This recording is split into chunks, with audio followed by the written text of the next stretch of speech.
So today I want to talk about something that most people are completely missing about the timeline of what just happened. Everyone is talking about Iran's strike. Everyone is talking about America's response and whether it was strong enough, fast enough, decisive enough. Everyone is focused on the sequence of events, who moved when and what happened next. But almost nobody is asking the question that actually matters most to ordinary people. And that question is this: why did China never have to move at all? Not because China was absent from this story, but because China had already done everything it needed to do long before 9 a.m., long before the first missile was fired, long before any news anchor was awake to report on any of it. While the world was watching a 3-hour military timeline, China had been running a 15-year strategy, and the result of that strategy is that China wins this moment regardless of how the military confrontation resolves. The answer, when you look at it carefully, is that we are watching a new kind of great power competition, one where the nation that moves last, or never moves at all, holds the strongest position. And depending on where you live, that shift in how power works will touch your energy costs, your savings, your job, your food prices, and your family's future, before most people even understand what changed. So today I want to walk you through the full picture, actor by actor, decision by decision, and show you exactly why the most important moves in this story happened years before today's headlines. Part by part, in plain and honest English, so let us begin. Everything I'm about to tell you rests on one single idea. In the old world order, the nation that acted fastest was usually the nation that controlled the outcome. Military speed, rapid deployment, decisive strikes. These were the tools of geopolitical dominance. America built its entire post-World War II foreign policy on the credibility of rapid, overwhelming response. The message was always the same: move against our interests and we will respond before you have time to consolidate your position. But that model of power assumes that the most important decisions happen in real time. Iran's strike at 9 a.m. and America's reaction by noon are real-time decisions.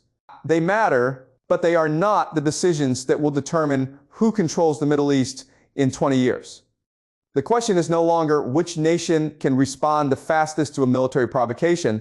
The question is which nation has already built the relationships, the dependencies, and the economic architecture that make its preferred outcome inevitable, regardless of how individual military confrontations resolve. And here is the framework you need to understand everything that follows. Military events are the surface of geopolitics. Economic relationships are the foundation. The more deeply a nation embeds itself in another nation's economic foundation, its energy supply, its infrastructure, its technology, its financial systems, the more that nation's interests become structurally protected even when no soldiers deployed. China has been building that foundation across the Middle East for 15 years. Iran's 9 a.m. strike and America's noon reaction are both happening on top of that foundation. And that is why China never had to move. Let me walk you through every major actor with exactly that framework in mind. On the surface, Iran's decision to move first looks like an act of aggression driven by desperation. Its economy is in serious condition. Inflation has averaged above 35% annually for the past several years. Youth unemployment runs at roughly 25% in urban centers. The rial has lost more than 80% of its value against the dollar. In the past decade, a nation that strikes first when its economy is this fragile looks, on the surface, like a nation gambling with resources it cannot afford to lose. But underneath that surface, Iran's 9 a.m. decision was the product of a very precise strategic calculation, one that had nothing to do with military victory and everything to do with political timing. And Iran moved first because the window for moving first was open. An American administration managing domestic political pressures, a Gulf region mid-negotiation on several simultaneous diplomatic tracks, an Israeli government facing internal coalition challenges. These conditions created a moment where Iran could act, absorb a measured response, and emerge with its regional leverage intact. Iran did not need to win militarily. It needed to demonstrate that it could act without being destroyed. And it did exactly that. Here's the specific number that makes Iran's calculus rational. Iran's proxy network across Yemen, Iraq, Lebanon, and Syria costs Iran approximately $2 billion per year to maintain. That same network can threaten infrastructure, representing more than $500 billion in annual global oil trade. A leverage ratio of 250 to 1 is not desperation. It is the most efficient military investment in the modern Middle East. So here's the consequence chain. Iran spends $2 billion to threaten $500 billion. America must spend many times that to neutralize the threat. Every dollar America spends on containment is a dollar that does not go toward the domestic priorities that determine American elections.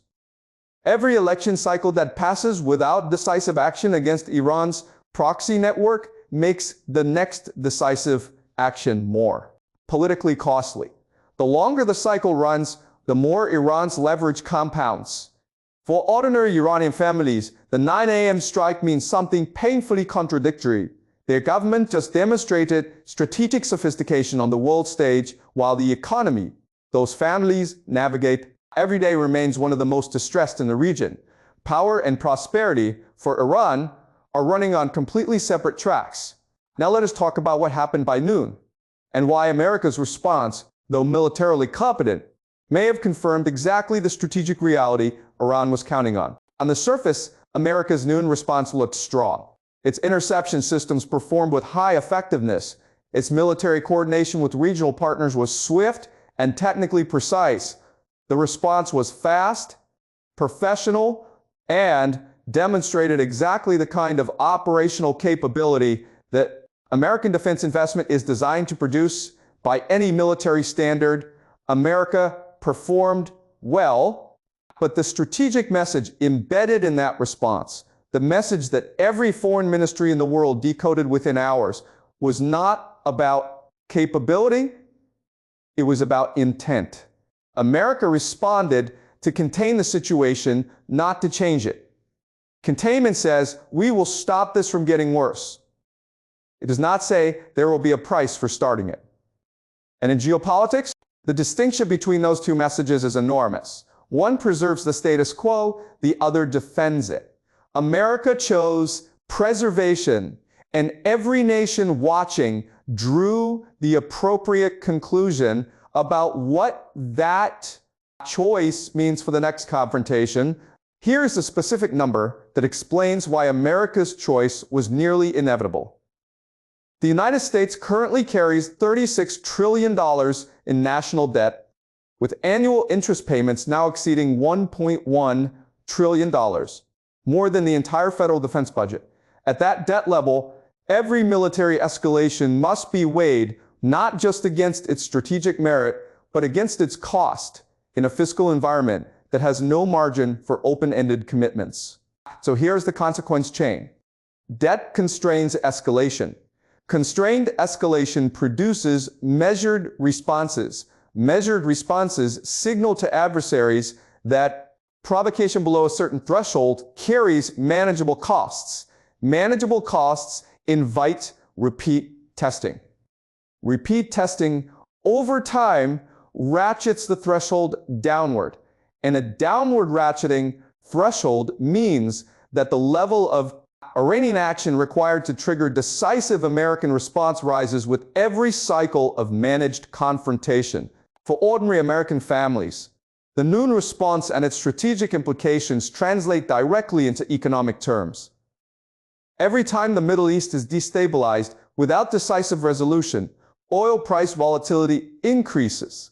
Every percentage point of oil price volatility passes through the global supply chain within 60 to 90 days, reaching grocery shelves, energy bills, transportation costs, and the inflation calculations that set mortgage rates and car loan terms.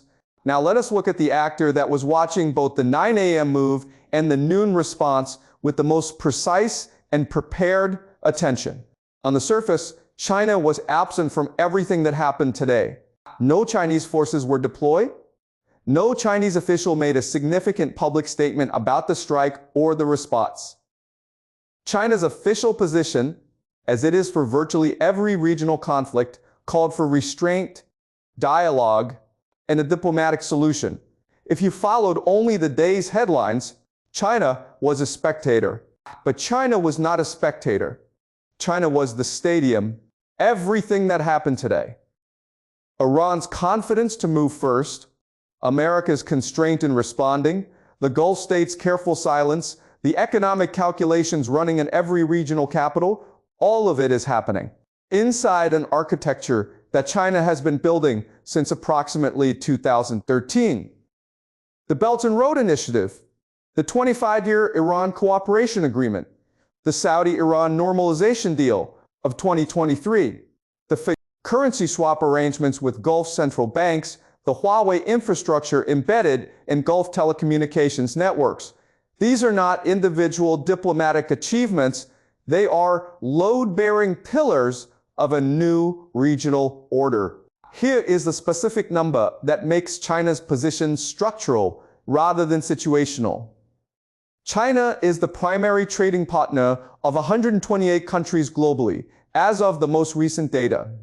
In the Middle East specifically, it has displaced the United States as the leading trade partner of Saudi Arabia, the UAE, Iraq, and Iran simultaneously. The four nations whose decisions most determine regional stability.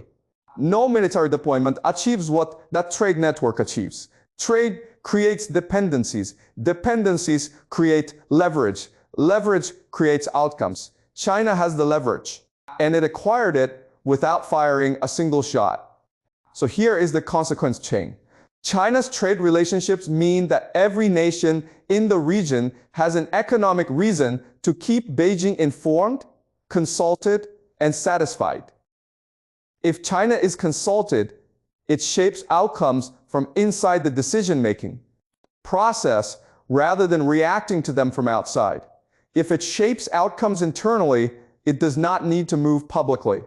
And if it does not need to move publicly, it never risks the credibility cost that comes with a response that falls short of expectations, the exact cost America absorbed today.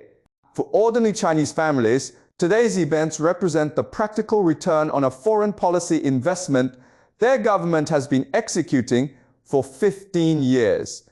The patient, consistent, economics-first approach their leadership championed, often criticized by Western analysts as insufficiently assertive, just produced exactly the outcome it was designed to produce. Maximum influence at minimum cost. Now let us look at the nations whose silence today spoke almost as loudly as any statement could.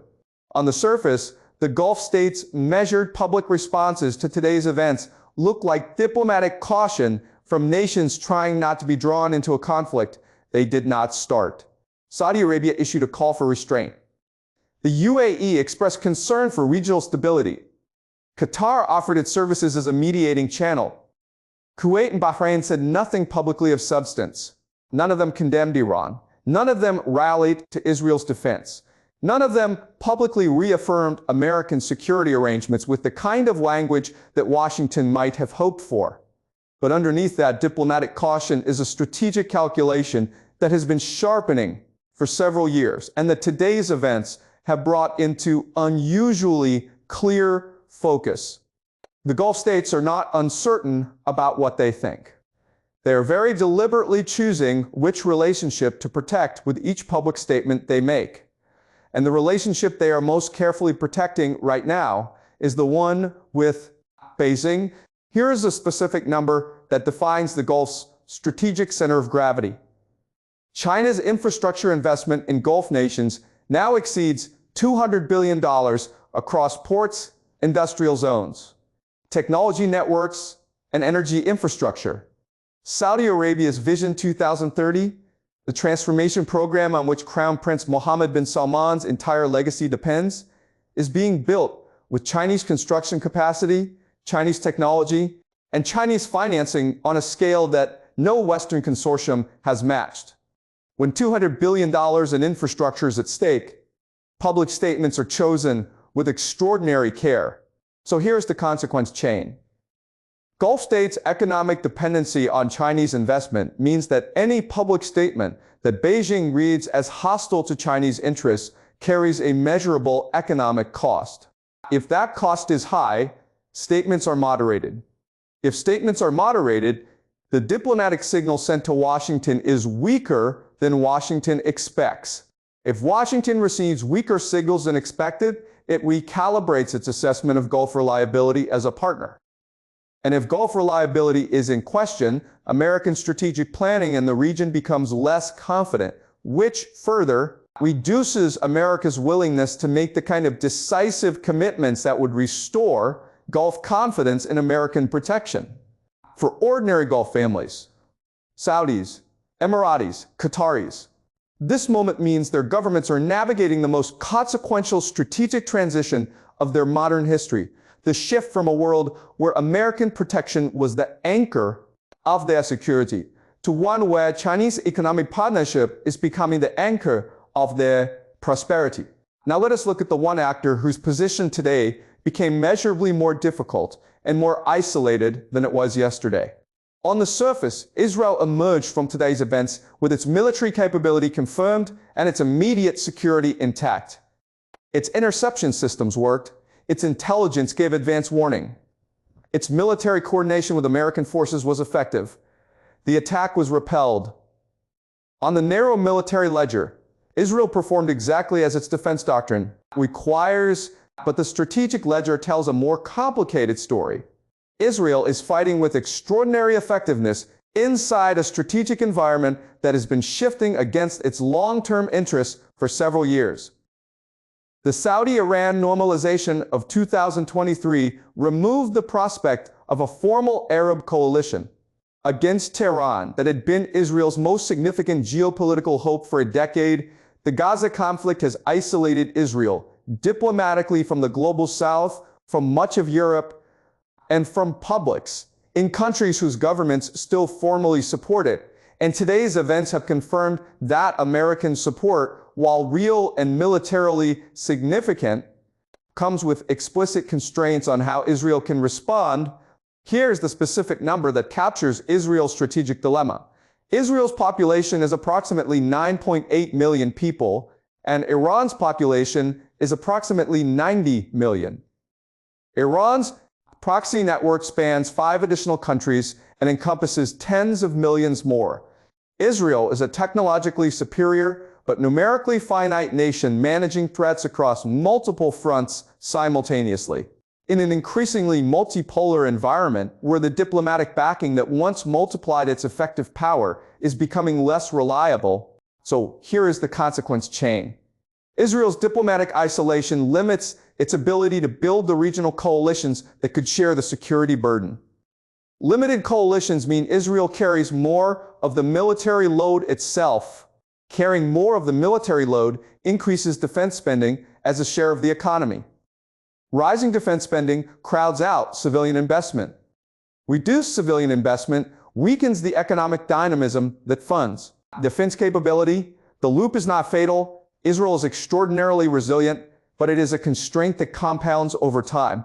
For ordinary Israeli families, the most honest assessment of today is this: their military remains the strongest in the region, their society remains among the most innovative in the world. But the strategic environment in which they are raising their children is more complex, more multipolar, and more reliant on Israeli self-sufficiency than at any point in the past 50 years. So now let us zoom out and look at the biggest picture of all. And the story that dominated today's headlines, Iran moves at 9 a.m., America reacts by noon, is a real story. The military events happened. The human stakes are genuine. The immediate consequences for regional stability matter. But the more important story is the one that took 15 years to write, and that today's events merely made visible to those who were not already watching it. That story is this: China systematically replaced the United States as the primary economic partner of the Middle East's most consequential nations during a 15-year window when America was absorbed by the wars of the post-9/11 era. the 2008 financial crisis, domestic political polarization, and the accumulated costs of maintaining a global military presence without the fiscal foundation to sustain it indefinitely. And here is the crucial insight that most people are completely missing. China's gain in the Middle East is not primarily a military story. It is a compounding interest story. Every trade agreement signed is a relationship that deepens. Every infrastructure project completed is a dependency that persists. Every currency swap arrangement activated is a financial integration that makes Chinese economic health and Gulf economic health more closely linked. These are not reversible events. They are structural changes that accumulate, reinforce each other, and eventually reach a threshold where the new architecture is more durable than the old one it replaced. America can still respond militarily to any specific provocation. That capability is not in doubt. What is increasingly in doubt is whether military capability alone, without the economic relationships, the infrastructure investments, and the diplomatic consistency that China has deployed, is sufficient to maintain the kind of regional influence that translates into stable energy prices, open shipping lanes, and a dollar-denominated oil trade that underpins American financial power globally. The 9 a.m. strike and the noon response are chapters in a book. China already wrote the ending. I want to end with the most surprising conclusion of this entire analysis. You might expect me to say that the most consequential actor in today's story is Iran for moving first, or America for determining what moving first costs.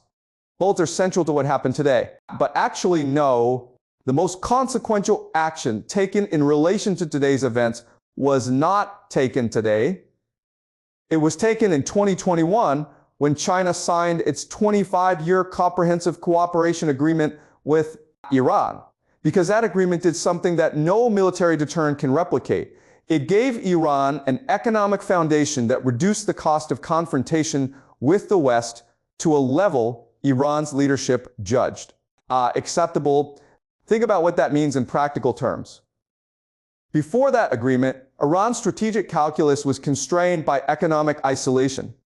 Sanctions could and did impose severe costs on Iranian society and government revenue. The threat of escalating sanctions was a real deterrent to escalating military action. After that agreement, China provided Iran with a guaranteed oil buyer, an infrastructure investment partner, a technology supplier, and a financial lifeline that significantly blunted the sanctions architecture America had spent years constructing. In other words, China did not support Iran's 9 a.m. strike tactically. It enabled it structurally. Years before it happened, by making Iran's economy more resistant to the consequences that American policy was designed to impose. That is not an aggressive act in the conventional sense. There were no weapons involved, no military coordination, no public declaration of intent. It was a trade agreement, a perfectly legal, commercially framed, bilateral trade agreement, and it changed the strategic balance of the Middle East more decisively than any missile fired today. That is the lesson of this moment. In the 21st century, the most powerful geopolitical moves are often invisible at the time they are made, dressed in the language of commerce, and only recognized as strategic masterstrokes years later, when the outcomes they enabled arrive on the front page. So let us just recap what we covered today. Iran moved at 9 a.m. with precise strategic intent, not to win a military confrontation, but to test a threshold, demonstrate continued relevance, and compound its leverage through a proxy network that costs $2 billion per year to maintain while threatening $500 billion in annual global oil trade. America reacted by noon with genuine military competence, but revealed, in the calibration of its response, the fiscal and political constraints of a nation carrying $36 trillion in debt and managing a domestic political environment that has limited tolerance for new open-ended military commitments. China never had to move because its 25-year Iran cooperation agreement, its $200 billion in Gulf infrastructure investment, its position as primary trading partner of 128 countries, and its brokering of the 2023 Saudi-Iran normalization, had already positioned it as the indispensable economic architect of a region reorganizing around new dependencies.